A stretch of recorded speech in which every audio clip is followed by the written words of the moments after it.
पहले हम एक वर्ड के बारे में चर्चा करते हैं, वो वर्ड है थिंक। थिंक एक वर्ब है, और कैसा वर्ब है? ये एक स्टेटिव वर्ब है। स्टेटिव वर्ब में आप जानते हैं कि उसका आईएनजी फॉर्म लिखना बिल्कुल गलत है, लेकिन हम थिंक का एक ऐसा सिचुएशन आपको बताएंगे जिसमें आप आईएनजी यूज कर सकते हैं, है ना।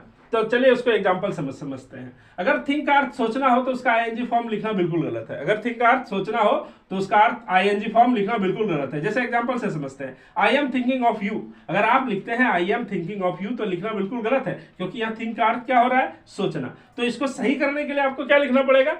I think of you. इसको सही करने के लिए क्या लिखना पड़ेगा? I think of you. लेकिन अगर थिंक का अर्थ किसी संभावना पर विचार करना हो तो ये स्टैटिक वर्ब नहीं है, फिर ये डायनामिक वर्ब हो जाता है। थिंक वैसे क्या है? डायनामिक वर्ब है, मतलब थिंक क्या है? एक स्टैटिक वर्ब है। स्टैटिक वर्ब में आईएनजी नहीं लगता है, लेकिन अगर उसी का आप इस रूप में इस्तेमाल करते हैं किसी संभावना पर विचार करने से, तो उसमें आईएनजी लगता है और वो बिल्कुल सही है। उसका एग्जांपल से समझते हैं, I am thinking to buy a car. तो यहाँ पर थिंक का अर्थ सोचना नहीं है, यहाँ थिंक का अर्थ क्या है? किसी संभावना पर विचार करना। और जब थिंक का अर्थ किसी संभावना पर विचार करने से इस्तेमाल होगा तो यहाँ पर थिंक का आईएनजी फॉर्म बिल्कुल लिखना सही होता है।